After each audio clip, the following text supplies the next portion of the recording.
अस्सलाम वालेकुम, आप देख रहे हैं हो क्या रहा है। मैं हूं फैसल अब्बासी, मेरे साथ मौजूद हैं आरिफ निज़ामी साहब। बहुत शुक्रिया निज़ामी साहब आपका। इसके साथ ही साथ प्रोग्राम में हमें ज्वाइन कर रहे हैं मुस्लिम लीग नून के सीनियर रहनुमा साबिक वज़ीर खुरम दस्तगीर साहब। बहुत शुक्रिया खुरम साहब आपके वक्त का। आपसे भी गुफ्तगू करेंगे। निज़ामी साहब, बहुत से मामलात हैं। पंजाब के जो अंदर की सियासत है इससे मुताल्लिक भी हम बात करेंगे। कुछ एक्सक्लूसिव भी आपके पास हैं, वो भी हम चाहेंगे कि आप शेयर करें। लेकिन सबसे पहले COD को लेके कमर जमान कायरा साहब ने कहा कि ये वही मिसाक़ जमहूरियत है जो बेनज़ीर भुट्टो ने तरतीब दिया था और नवाज़ शरीफ ने उस पर साइन किए थे, उसी पे अमल दरामद होगा। ये मुलाकात बिलावल भुट्टो ज़रदारी और नवाज़ शरीफ की, और फिर आज मरियम का इस मुलाकात पे एक मरतबा फिर बिलावल का शुक्रिया अदा करना, इसका सियासी पहलू जो है उससे मुताल्लिक ज़रा बता दें कि क्या वाकई कोई नई तहरीक, कोई नया सिलसिला शुरू होने जा रहा है? ज़ाहिर है ये जो इस सिचुएशन में दोनों पार्टियां जो हैं बहुत करीब आ गई हैं पहले के मुकाबले में, लेकिन अभी बहुत सफ़र तय करना बाकी है। मेरे ख्याल से इस बारे में बेहतर राय जो है वो खुरम दस्तगीर साहब दे सकते हैं। क्यों दस्तगीर साहब, आप फरमाइए, कोई ये तारीख साज मुलाकात थी या ये वाटर शेड थी या ये वाकई बस नशिस्तन गुफ्तन बर्खास्तन थी? दोनों पार्टियां डेफिनेटली एक दूसरे के करीब आ रही हैं, लेकिन साथ ही चूंकि एक मिसट्रस्ट की खलीज मौजूद है, वो काफ़ी स्पेस है जिसमें भी मिसट्रस्ट मौजूद है, तो वो स्पेस तलाश करना है जिसमें दोनों पार्टियां इकट्ठी होकर वाकई एक सियासी अमल का आगाज़ कर सकें, जिसमें मेरी नज़र में तो बड़ा वाज़ेह है कि उसकी असल और सही संजीदा इंडिकेशन तब आएगी अगर सेनेट का चेयरमैन तब्दील करने पर दोनों पार्टियां इकट्ठी राजी होती हैं, क्योंकि ये तो फिर चंद दिन का काम है। सेनेट में एक वाज़ेह मेजॉरिटी मुस्लिम लीग नून और पाकिस्तान पीपल्स पार्टी के पास मौजूद है, उसमें JUIF भी शामिल होगी। तो जिस दिन ये इंदिया आया कि सेनेट के चेयरमैन को तब्दील कर रही हैं दोनों पार्टियां मिलकर, तब आप वाकई कह सकेंगे कि पार्टियां अब संजीदा हैं इसको आगे लेकर चलने में और इकट्ठे कोई सियासी अमल करने में। तो ये जो आपने जिस एतमाद के फुकदान का जिक्र किया है, ये ज़ाहिर है इसकी बहुत बड़ी हिस्ट्री है। तो जब आप अपोजिशन में थे तो उस वक्त भी मोहतरमा बेनज़ीर भुट्टो शहीद और मियां नवाज शरीफ के दरमियान ये 2006 में साइन हुई थी COD। लेकिन उसके बाद जब हुकूमत में आए पहले जरदारी साहब, तो सलमान तासीर साहब ने यहाँ शहबाज शरीफ साहब पे चढ़ाई कर दी और बाद अज़ा मियां नवाज शरीफ भी वर्दी पहन के वकील की वहाँ पहुँच के सुप्रीम कोर्ट मेमो गेट में। तो ये लगता है ये आम लोगों को तासर ये है कि जब अपोजिशन में तो आपको याद आ जाता है कि एक दूसरे से सियासी क़ुव्वतों को इकट्ठा होना चाहिए, लेकिन जब आप इक़्तिदार में आते हैं तो आप सारा सबक भूल जाते हैं। नहीं निज़ाम साहब, असल में वो कहते हैं ना दी elephant in the room, Pakistan में जो इस्टेब्लिशमेंट का किरदार है, असल में तो उसकी फेवर और डिसफेवर के ऊपर जो है वो फैसले पार्टियां करती हैं कि कौन फेवर लेना चाहता है, कौन फेवर नहीं लेना चाहता। और फिर यही गलतियां जो हैं पार्टियों ने की हैं, हमारी पार्टी ने भी की है कि सबका ख्याल यही है कि पाकिस्तान में जो इक़्तिदार का रास्ता है उसी फेवर के जरिए आता है। तो उसमें बड़ी गलतियां और छोटी गलतियां, हालांकि ये भी रिकॉर्ड का हिस्सा है कि मियां नवाज शरीफ का मेमो गेट में सुप्रीम कोर्ट जाने के अलावा 2 दफ़ा बहुत वाज़ेह तौर पर मौका था कि पीपल्स पार्टी गवर्नमेंट को गिरा दिया जाता। उनके पास किसी भी वक्त भी अपनी मेजॉरिटी नहीं थी नेशनल असेंबली में, लेकिन मियां नवाज शरीफ ने उसको उस इम्कान को ही झटक दिया। उन्होंने कहा कि अब हम ये खेल नहीं खेलेंगे। तो ये इशू वो भी एक रिकॉर्ड का हिस्सा है, लेकिन बहरहाल ये एक ऐसा इशू है जो डिस्टॉर्ट करता है नॉर्मल पॉलिटिक्स को, और इसलिए हम देखते हैं कि पाकिस्तान में हम आगे नहीं बढ़ते, बार बार वही पैटर्न्स जो हैं वो रिपीट होते हैं। तो दस्तगीर साहब, ये जो बात तो बिल्कुल आपकी दुरुस्त है। जरदारी साहब ने भी आपकी हुकूमत को 2014 में जब ये इमरान खान साहब धरना लेके बैठे हुए थे, बड़ा सहारा दिया उस वक़्त। वो भी आपकी हुकूमत गिरा सकते थे बेशक, लेकिन ये जो एलिफेंट इन द रूम है ये तो फिर अब भी है। अगर आप उसको एलिफेंट इन द रूम कहते तो उसका क्या मदावा है, क्या इलाज है? जी, ये तो आप जैसे जो दानश्वर हैं वही हमें गाइड कर सकते हैं कि पाकिस्तान में जो अवाम का हक़ हाकमियत है उसका एक बेलाग और अनरिस्ट्रिक्टेड इजहार कैसे मुमकिन है, क्योंकि ये तो एक ऐसा ख्वाब है जो दूर ही होता जा रहा है। मैं एक इंडिकेशन दूंगा कि 2018 में जब परवेज मुशर्रफ ने इस्तीफा दिया 18 अगस्त को, उसके बाद जो जिसका आपने याद भी कराया नाजरीन को, 2013 की बात राज लगा उसके नतीजे में 2008 में रिजाइन किया मुशर्रफ ने। जी नहीं, 8 में रिजाइन किया, उसके बाद लॉन्ग मार्च हुआ और जुडिशरी रिस्टोर हुई और मीडिया भी जो है फ्री हुआ। तुम्हारे ख्याल हुआ 2010-11 में, 2010 में आके 18वीं तरमीम भी पास हो गई।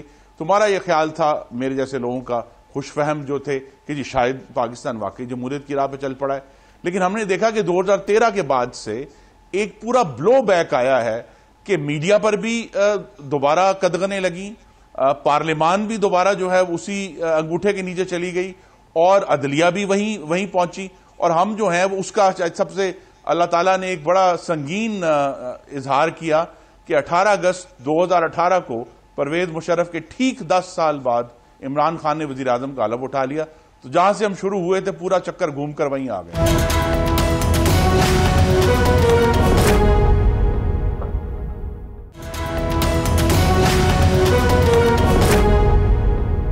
खुर्रम दस्तगीर साहब, आपने एलिफेंट इन द रूम की बात की है और इस्टेब्लिशमेंट की फेवर की बात की है।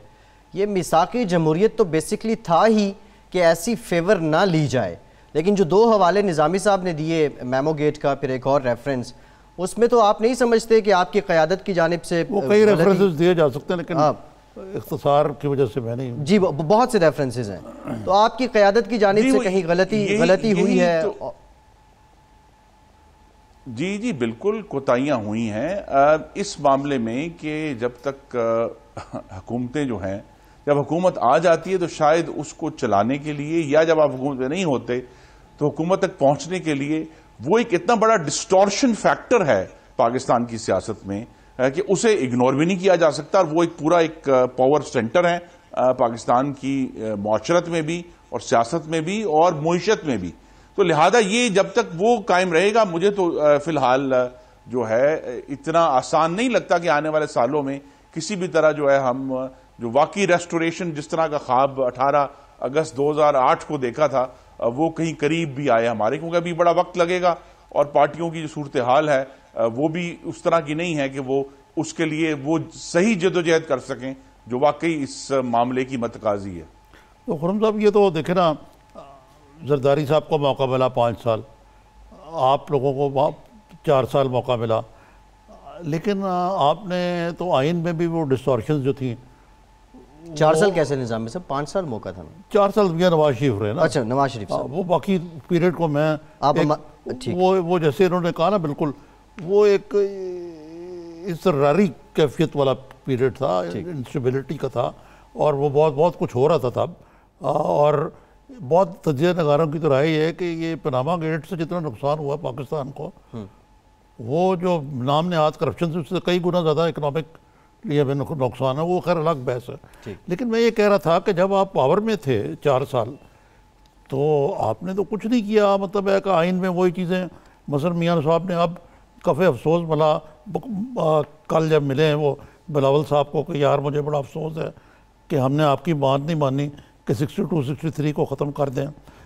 नैब को आपने और स्ट्रेंथन किया, बड़ा कंसेंसस करके उसका चेयरमैन लेके आते थे आप। तो ये सारा एलिफेंट इन द रूम का तो कसूर नहीं है, ये आप लोग भी तो शॉर्टकट मारते ना। नहीं जी, देखिए ना, सियासतदानों पे सबसे बड़ा इल्ज़ाम ये है कि उनकी हुकूमतें करप्ट और नाअहल होती हैं। मैं बड़े अदब से और बड़ी मॉडेस्टी से अर्ज करूंगा कि मुस्लिम लीग नून की गवर्नमेंट ने ये कम अज कम ब्रेक किया है जो सियासतदानों पे इल्जाम था, क्योंकि हमने एनर्जी डिलीवर कर दी, गैस भी और बिजली भी। हमने दहशतगर्दी के खिलाफ जंग करके अमन डिलीवर कर दिया। हमने पाकिस्तान की जो मुआशी सूरत हाल खराब थी उसको मुज्तमा करके सीपेक डिलीवर किया, पाकिस्तान की इकोनॉमिक ग्रोथ को रिस्टोर किया। और उन 5 सालों के ऊपर निजामी साहब अभी तक कोई रेफरेंस भी नहीं आ सका कि कोई एक पैसे की करप्शन हुई है। 2013 से 18 की बात कर रहा हूं। मियां नवाज शरीफ के जितने केसेस हैं वो सब क्वार्टर सेंचुरी पुराने हैं, रबा सदी हो गई है, वो उससे ज्यादा पुराने केसेस हैं। तो इन 5 सालों में तो पीएमएल की गवर्नमेंट डिलीवर किया। यहां पर आके जो इशू था कि हम एक जरूर जिस तरफ आप इशारा कर रहे हैं कि ये जो स्ट्रक्चरल फ्लॉज हैं आइन के और दूसरे, वो दुरुस्त करने चाहिए थे। लेकिन जब इतने बड़े बड़े चैलेंजेस हमारे सामने थे, एनर्जी क्राइसिस के, टेररिज्म के, पाकिस्तान में इकोनॉमिक ग्रोथ को रिस्टोर करने के, वो अल्लाह ने हमें उसमें कामयाबी दी, हमने कोशिश की, अल्लाह ने कबूल की। वो जो है और उस तरफ वो तवज्जो नहीं हो सकी जो होनी चाहिए थी। और हम साहब कल जो पीपल्स पार्टी के रहनुमा चौधरी तजाद हसन साहब, वो इसी प्रोग्राम में तशरीफ़ फरमा थे। उन्होंने तो बड़ी कड़ी तनकीद की कि जी ये नवाज शरीफ जो है ये तो एक मुजरिम है, मुलजिम नहीं है, इनको तो छोड़ा ही नहीं जा सकता। और ये कि जब ये पावर में होते हैं तो बिल्कुल भूल जाते हैं। और ये कि ये वहाँ लंदन जाके अगर इनको लंदन भेजा है तो बड़ा ही मज़े का खेज़ होगा कि वो एक फरारी कैंप में पहुँच जाएंगे जहाँ मियां नवाज शरीफ के 2 बेटे आ गई फरार हैं, तो तीसरे ये चले जाएंगे। तो ये पीपल्स पार्टी के अंदर भी कोई मुझे काफ़ी इस मामले में इख्तलाफ राय लगता है। जी, इख्तलाफ राय मौजूद है। मियां नवाज शरीफ ने अगर फरार होना होता तो वो 13 जुलाई को यकीनी जेल सामने देखते हुए वापस ना आते अपनी बेटी के साथ। और उसके बाद भी जब 18 सितंबर को उनकी बेल भी हो गई तो उन्होंने 200 के करीब पेशियां भुगती हैं एहतसाब अदालत में रोजाना की बुनियाद पे। तो किसी वक्त भी अगर वाकई फरार का मंसूबा होता तो वो जा सकता था आगे, लेकिन उन्होंने ये काम नहीं किया। वो अदालतों में पेश हुए हैं, उन्होंने पाकिस्तान के कानून और अदालतों की जो मैजेस्टी है उसको एक्सेप्ट किया है। हम उन अदालतों के फैसलों से जरूर इख्तलाफ करेंगे, किया भी है, करते जाएंगे, लेकिन अदालतों की मौजूदगी और उनकी तकरीम जो है वो हमने अपने अमल से साबित की है। इशू यही है कि अगर जो उसमें अभी चार्टर ऑफ डेमोक्रेसी में 3-4 चीजें जो हैं जिनके ऊपर अब अमल करना बड़ा जरूरी हो गया है पिछले चंद सालों की जो इवेंट्स हैं, जिसमें एक खास तौर पे कॉन्स्टिट्यूशनल कोर्ट का कयाम जो है, ऑफ कोर्स नैब के लॉ में जो ड्रकोनियन शिकें हैं उनको तब्दील करना, और अगर पूरा लॉ भी तब्दील करना पड़े तो कोई हर्ज नहीं है। और ये जो है कि आइन के अंदर जो इस तरह की शिकें हैं उनको करना, तो वो एक रिफॉर्म का एजेंडा तो बड़ा क्लियर है। अगर वाकई जो डीपनिंग ऑफ डेमोक्रेसी रिफॉर्म है वो अगर पार्टियां इसके ऊपर एग्री कर जाएं सब। नहीं, ये जो 62-63 है ये भी तो एक ड्रैकोनियन है कि आप एक आदमी को कह दें कि जी तुम सादे करो नहीं, और सारी उम्र के लिए उसको सियासत से आप बैनिश कर दें। ये कोई प्रोपोर्शनेट सज़ा नहीं है जो जुर्म की। तो इसके बारे में क्यों मियां साहब ने इसको रखा आइन के अंदर? वो कहते हैं कि जी इसलिए रखा कि मियां साहब जब पावर में होते हैं तो वो इस तरह सोचते हैं कि यार ये कल को मुझे अपने मुखालफिन को अगर कोई कोटे लाइन लगाना पड़े या मातूब करना पड़े तो कुछ ऐसे चीज़ें होनी चाहिए, इंस्ट्रूमेंट्स। अगरचे to be fair to him उन्होंने 62-63 का कोई इस्तेमाल नहीं किया। नहीं, यही तो मैं, आपने बिल्कुल मेरी बात जो है वो खुद कह दी। मैं शुक्रगुजार हूं कि असल तो अमल देखना है ना, कि अमल में क्या 62-63 को हमने अपने सियासी मुखालफों को किसी भी तरह तंग करने के लिए या उनको सियासत से हटाने के लिए इस्तेमाल किया या नहीं, और जवाब वाज़ेह है कि नहीं किया।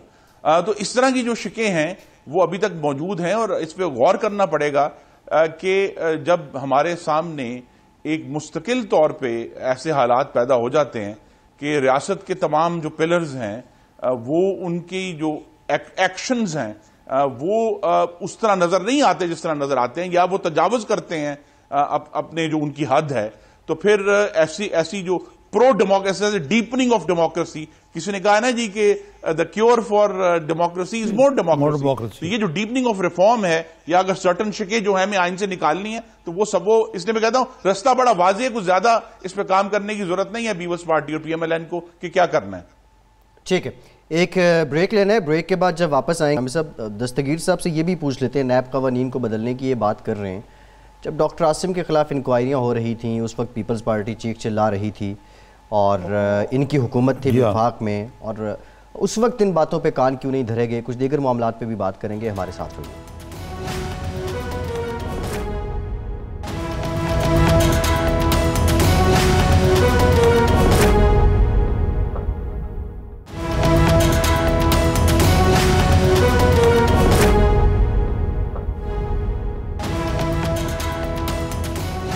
ब्रेक के बाद एक बार फिर से आपको खुशामदीद कहेंगे। खुर्रम दस्तगीर साहब, ब्रेक से पहले आप बात कर रहे थे कि नैब के भी बहुत से कवानीन हैं जिनको बदलने की ज़रूरत है। एक बहुत बड़ा हवाला पीपल्स पार्टी के पास जवाज़ के तौर पे भी है। डॉक्टर आसिम के ख़िलाफ़ जब नैब की इंक्वायरियाँ चल रही थी, वो पेशियाँ भुगत रहे थे, उस वक्त आपकी हुकूमत थी, लेकिन हुकूमत ने, यानी नून लीग की हुकूमत ने कोई कान नहीं धरे। ये इक़्तिदार में आने के बाद बयानात में तज़ाद क्यों आ जाता है, आँखें क्यों मोड़ ली जाती हैं? वो उनका जो मामला था, मेरा जहाँ तक मुझे याद पड़ता है, वो नैब से ज़्यादा FIA का था। FIA का भी था, लेकिन वो एक सिलसिला जो है वो बहुत से इदारों से मुतालिक जो बात हो रही है। देखिए, मैं उसकी बात भी करता हूँ ना, लेकिन आप इस पर गौर करें, जिसको मैंने कहा कि डिस्टॉर्शन होती है जब आप गवर्नमेंट में होते हैं, कि जिस चीज़ को डॉन लीक्स बनाकर वज़ीर इत्तलात का इस्तीफ़ा लिया गया, वज़ीर ममलिकत बराए खारजा अमूर का इस्तीफ़ा लिया गया, इंफॉर्मेशन ऑफिसर का इस्तीफ़ा लिया गया, ठीक डॉन लीक्स के ठीक 2.5 साल बाद वही बात नेशनल सिक्योरिटी कमेटी का एलामिया बनकर सरकार पाकिस्तान की पॉलिसी बन गई। तो जब इस तरह के तजादात आएंगे तो इशू तो बनेगा ना। इशू रहता है हमेशा कि मुस्तकिल जो है वो जो गवर्नमेंट भी होती है उसके ऊपर मुख्तलिफ प्रेशर्स आ रहे होते हैं। मैंने आपके साथ शुरू में ही आगाज में कहा कि जो वो एक्शन था जो डॉक्टर आसिम के खिलाफ हुआ, वो शवाहिद की बुनियाद पर करना चाहिए था, वो किसी प्रेशर की बुनियाद पर नहीं करना चाहिए। वो तो आप ठीक है, अभी तक उस केस में भी वाज़ेह है कि शवाहिद मौजूद नहीं है। मसलन मौलाना फजल रहमान ने अगरचे तंज़िये तौर पर कहा कि अगर मियाँ नवाज शरीफ तैयारे का पायलट वापस कर देते तो नारे लगते कि मोदी का जो यार है गद्दार है, गद्दार है। ये परसेप्शन क्यों बन गई थी कि मियाँ नवाज शरीफ जो हैं को बहुत ही सॉफ्ट कॉर्नर है इंडिया का, वो जिंदल यहाँ आया, फिर ये मोदी साहब को जफ्फियाँ डालते रहे और ये बना दिया गया कि जी बस ये तो इंडिया और पाकिस्तान के बहुत बड़े दाई बन गए हैं और अपना कारोबार बारी इनके मकासद हैं, यानी तकरीबन उनको रॉ का एजेंट बना दिया गया। तो निज़ामी साहब, ये तो आपने तो नहीं, लेकिन मीडिया पे इतने सारे एंकर हैं, वो अब जवाब दें ना कि क्या वो अभी तक एक श्रेड ऑफ एविडेंस, यानी एक टुकड़ा भी किसी सबूत का पेश कर सके हैं कि नवाज शरीफ के हिंदुस्तान में कोई कारोबार था? नहीं आया सामने। वो सिर्फ मतून करने के लिए था, उसका एक खास एजेंडा था। इसी तरह जो है मियां नवाज शरीफ, ये आज का नहीं, ये उनका जो पहले भी जब गवर्नमेंट में थे, ये उनकी एक पुरानी सोच है कि खित्ते में अमन लाए बगैर साउथ एशिया इकोनॉमिकली तरक्की नहीं कर सकता जितनी उसको करनी चाहिए। हिंदुस्तान फिर भी बहुत आगे चला गया इन्हीं सालों में हमारे साथ, और हम अपने इन्हीं मसाइल में उलझना शुरू हुए, जिसकी तरफ आपने इशारा किया निज़ामी साहब। ये बात बड़ी अहम है कि पाकिस्तान में जो इकोनॉमिक कंसोलिडेशन हो रही थी, डेमोक्रेटिक कंसोलिडेशन हो रही थी, मियां नवाज शरीफ को डिस्क्वालीफाई करना और उससे पहले जो चंद महीने थे, उन्होंने उस सारी कंसोलिडेशन को टोटली मुंतशिर कर दिया और पाकिस्तान में जो इंटरनेशनल कॉन्फिडेंस बढ़ा था, बेहतरी आ रही थी, वो सारी जो है वो बिखर गई है। और आज जो है वो इस कदर खराब हालात हैं इकोनॉमी के इंसान परेशान हो जाता है। तो ये जो इश्यूज हैं कि मियां नवाज शरीफ के ऊपर अल्टीमेटली तो एक फिक्टिशियस एसेट ना जी, कि जो असासा नहीं है उसको जबरदस्ती असासा बनाकर उनको डिस्क्वालीफाई किया गया, उसकी कोई वजह नहीं थी और वो आज तक उसको भुगत रहे हैं। ठीक है, ये तो ठीक हुआ, लेकिन अब देखिए जो कल की जो मुलाकात है, इसके बाद बहुत लोगों में स्पेकुलेशन है कि पार्लियामेंट के अंदर भी बड़ा तालमेल बढ़ेगा और क्या बाहर भी कोई ऐसे एजेंडे पे ये चीज़ है कि मिलके कोई जलसे किए जाएं, मिलके कोई जुलूस निकाला जाए, कोई तहरीक की कोई शुरुआत की जाए, कोई इस किस्म का एजेंडा भी है?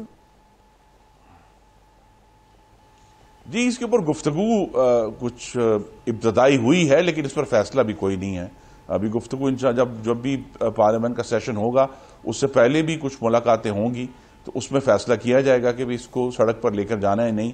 वो असल में इन 7 महीनों में निज़ाम साहब हालात मुआशी तौर पर भी और खारजा महाज पर भी खराब ही इतने हुए हैं कि लगता है शायद 7 साल हो गए इस हुकूमत को, लेकिन सिर्फ 7 महीने हुए हैं। जी हाँ। अच्छा, ये और मतलब ये बताइए कि ये बिलावल साहब ने भी बात की कि जी जेल की टेंशन में इलाज नहीं हो सकता।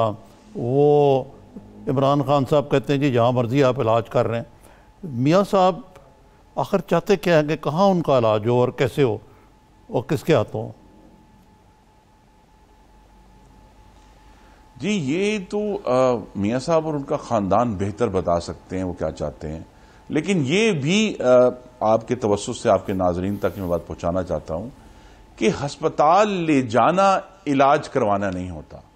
हुकूमत पंजाब और वफाकी हुकूमत जो है मोहम्मद नवाज शरीफ को 3 दफ़ा अस्पताल तो लेकर गए हैं, पर उन्होंने इलाज कोई नहीं किया जो जहां होने वाला था।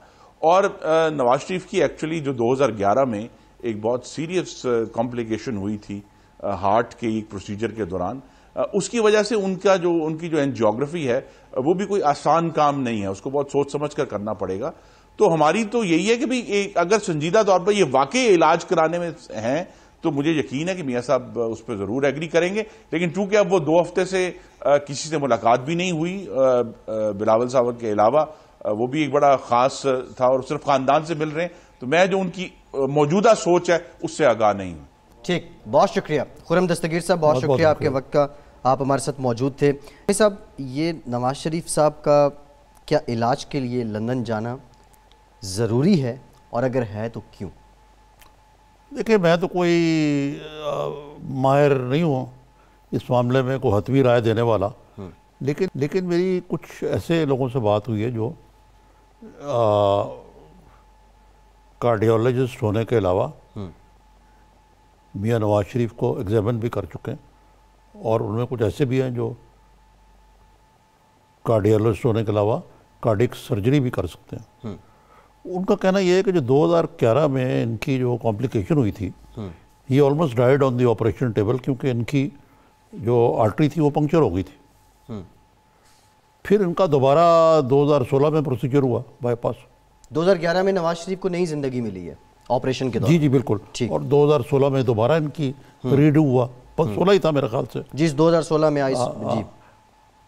अब सर्जन जो है वो किसी ऐसे मरीज को ओपन अप करने में हेजिटेंट होंगे पाकिस्तान के अंदर भी, जिसकी इस किस्म की हिस्ट्री हो, और ये रिस्क कौन ले सकता है कि मियाँ नवाज शरीफ का, जिसको पता नहीं कि क्या हिस्ट्री है, वो ऑपरेशन टेबल पे अगर उनको कुछ हो जाए तो इतनी भारी जिम्मेदारी आ जाएगी इस हुकूमत पे भी।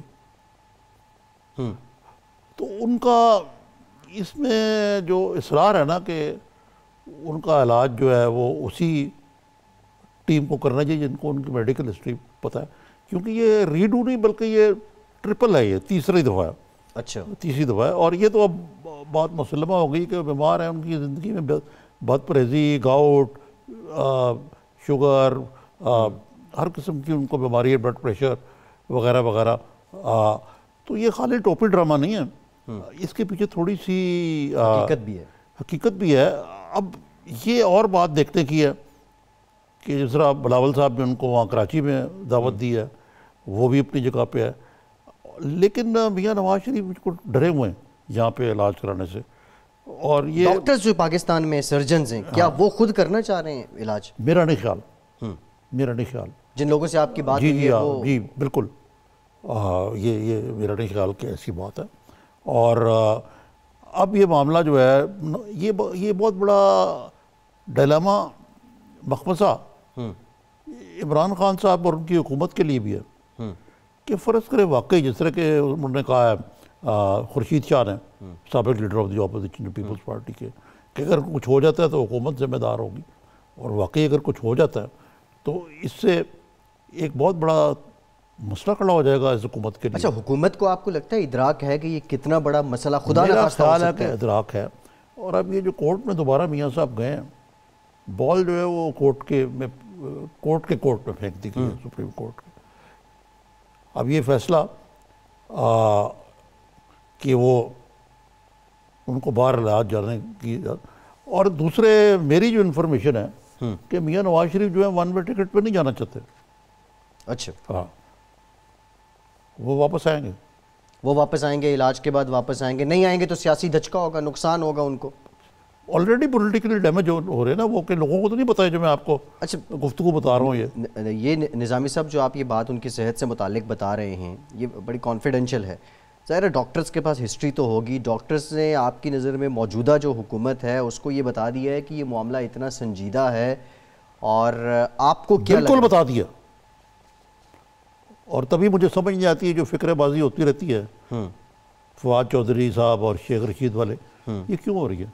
अच्छा, दूसरा हम ये भी देख रहे हैं पंजाब की जो सियासत है और बिलखुसूस जो हुकूमती हलके हैं इनमें खासी एक तो तब्दीली लाएगी, चौहान साहब को बदल दिया गया, कुछ और भी अफवाह गर्दिश कर रही है। एक ब्रेक, वक्फा जरूरी है, हाँ वक्फा उससे पहले जरूरी बात है। करने वाली है। ये निज़ामी साहब ने जो मुस्कुराहट दी है ये इस बात की को जाहिर कर रही है कि कोई बहुत बड़ी खबर है इनके पास। एक ब्रेक के बाद खबर वबर कोई नहीं है, ऐसे ही कुछ थोड़ी सी दुर्फंत नहीं है। एक ब्रेक के बाद इनसे जानते हैं कि क्या क्या खबर है इनके पास। हमारे साथ रहिए।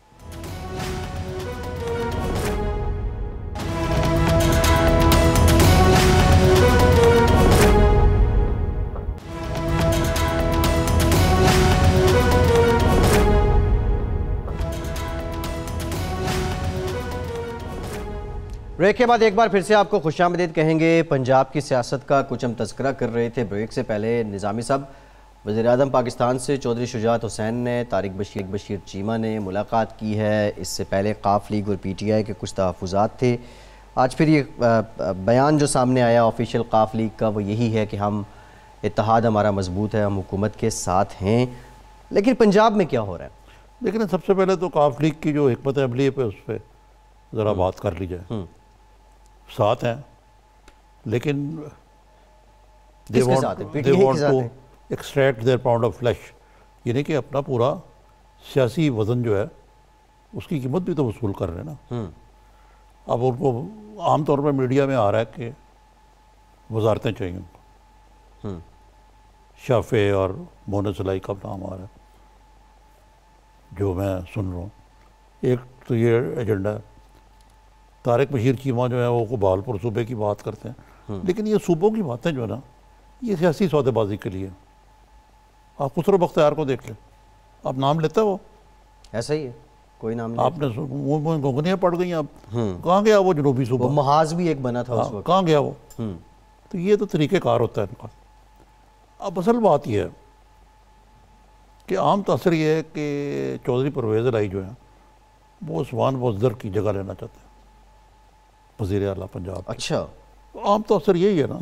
लेकिन वो कैसे ले सकते हैं, उनकी छोटी सी जमात है जी, लेकिन उनकी छोटी जमात जो है उसकी कलीदी है नंबर्स गेम हुकूमत को बरकतदार आने के लिए। अब मेरी इतला ये है कि PTI के अंदर ये बहुत फीलिंग है।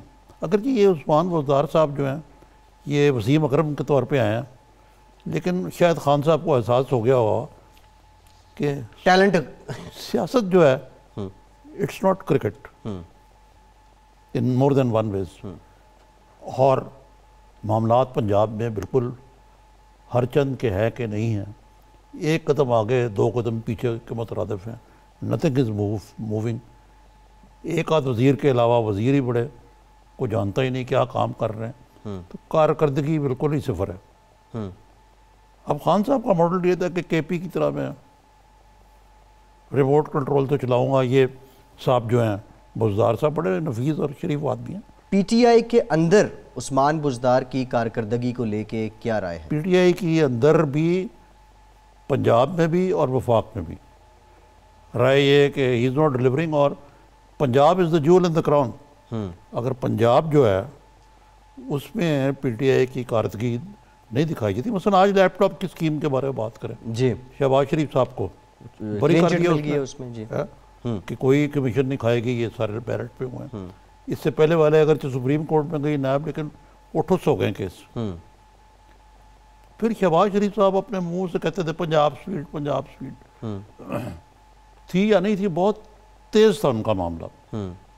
अब आप कहते हैं कि जी वो पहले कहते थे ये मेट्रो ट्रेन बस जो है ये भी गलत है, ऑरेंज ट्रेन रुकी हुई है और डेवलपमेंट का काम नहीं हो रहा है। बहरहाल मुख्तर बात ये कि ये फीलिंग हो रही है कि इनको रिप्लेस किया जाए।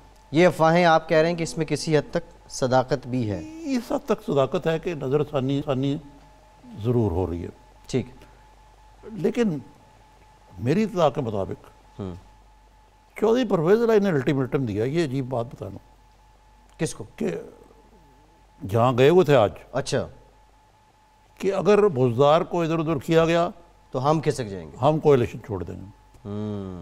वो रीजन उसकी- लेकिन और इसीलिए अब शायद उनको वजारतें दी जाएंगी।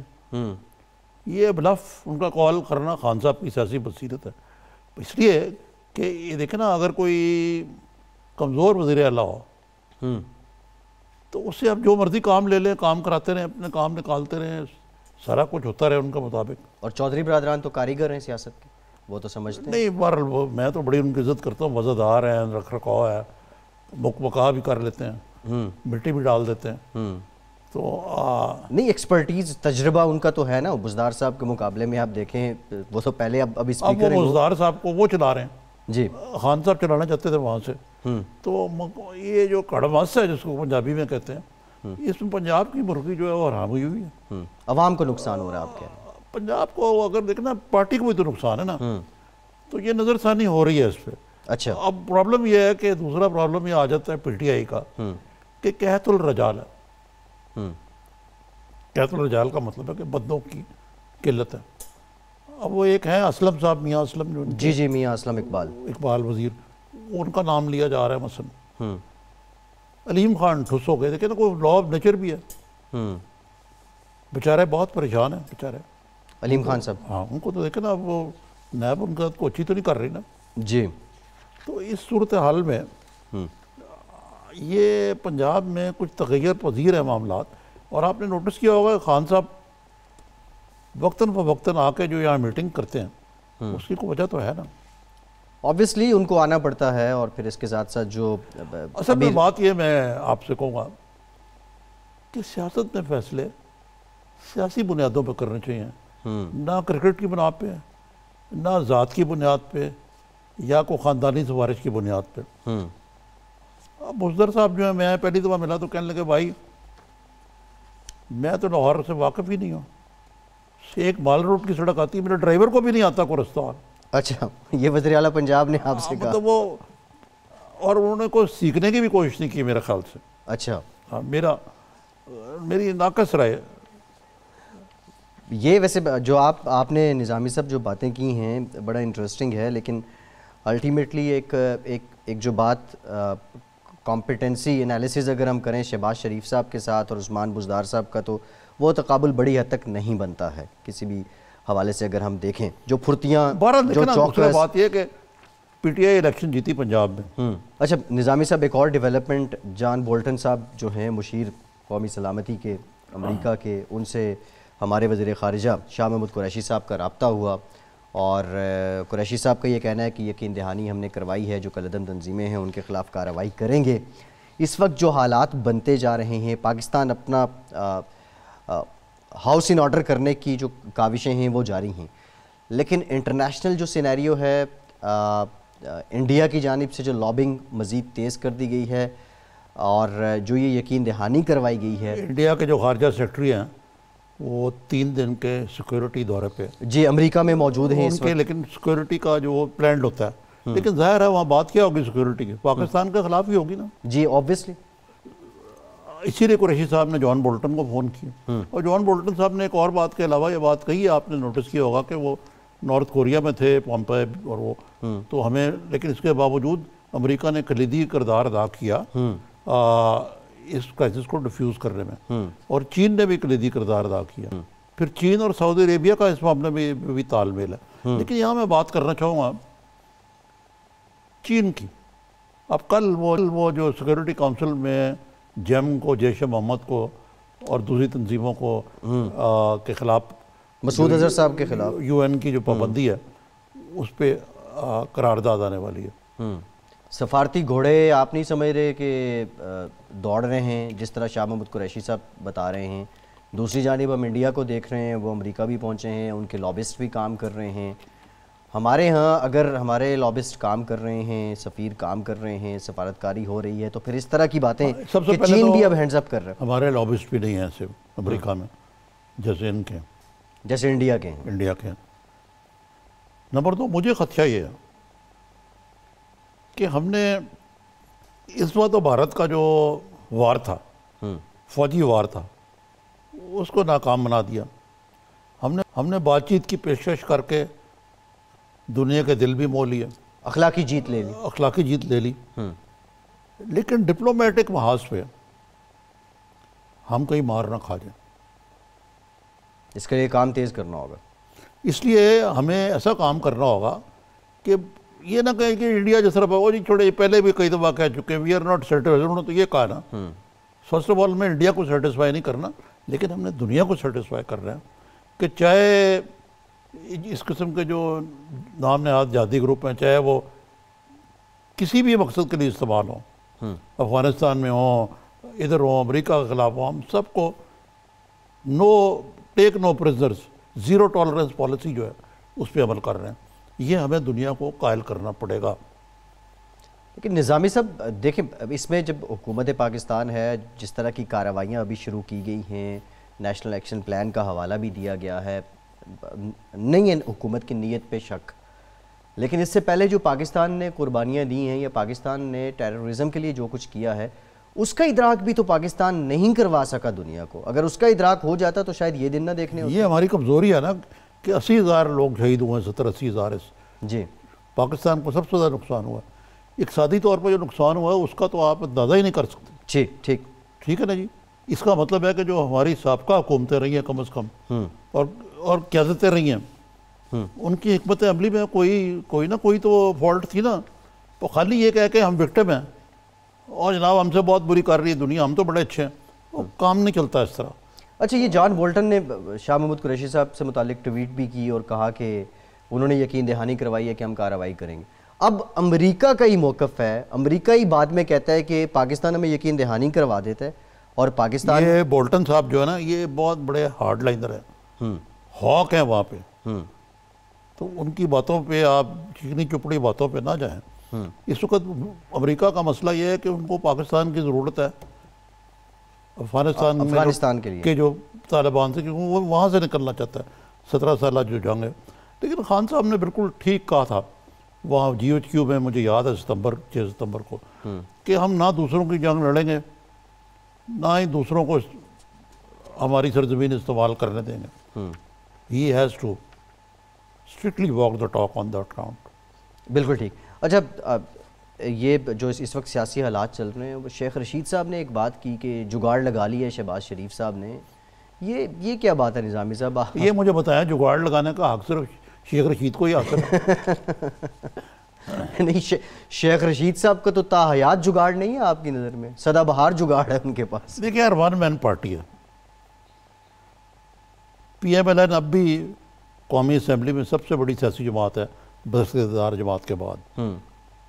तो जुगाड़ लगाने की जो बातें जो है ना, ये पहले शेख साहब को पार्टी, वाकई क्या नाम है उनकी पार्टी का? अवामी मुस्लिम लीग, कलम दवात उनका निशान है, लाल हवेली के बाहर। कितने मेंबर है उसके MNS? वो अकेले ही हैं, उनके भतीजे खुद जो हैं, जो सीट उन्होंने छोड़ी वो PTI से इलेक्शन के बारे में कहते थे टांगा पार्टी है, कि एक टांगे में आ जाती है वो पार्टी, मरहूम अल्लाह जन्नत नसीब करे उनको। लेकिन खुद ही वो अपनी ज़ात में एक फ़ाल और सियासी शख्सियत है। शेख साहब भी एक सिंगल वन मैन शो है, लेकिन ये टांगा भी नहीं है। तो जैसे वो शेख साहब पुलिस से बचने के लिए मोटरसाइकिल पे भाग गए थे, ये तो मोटरसाइकिल पार्टी है। नहीं, वो तो उनका चैलेंज था, उन्होंने वहाँ पहुँचना था और वो वहाँ पे पहुँचे, DSNG पे बैठ के उसके बाद वो वहाँ से फुर हो गए, निकल गए। लेकिन वो अपनी कमिटमेंट पूरी की थी शेख साहब ने। माशाल्लाह, ये बात है कि इस एज में भी उनकी एनर्जी माशाल्लाह बड़ी ज़्यादा है। प्रोग्राम का वक्त खत्म हो गया। बहुत शुक्रिया आरिफ निज़ामी साहब आपका। अपना फीडबैक ज़रूर दीजिएगा। फैसल अब को आज के प्रोग्राम से इजाज़त दीजिए।